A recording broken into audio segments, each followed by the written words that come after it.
Hello guys, in this tutorial you will learn how you can unblock someone in your account on Roblox in 2026. So let us guide you through this. Alright guys, so what you want to do is navigate to your account settings on Roblox if you're on PC or laptop. For example, launch the Roblox app, log into your account and click into more here on the left hand side to access your account settings. From there click into settings here.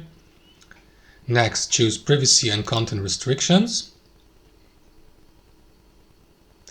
And after that, navigate to blocked users here.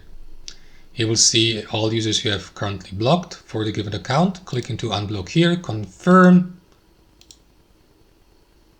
And after that, the given user will be unblocked so that he or she may again have the permission to send you friend requests, send you messages, invite you to games, and so on and so forth, guys. That's how it works. Thanks for watching and I'll see you next time.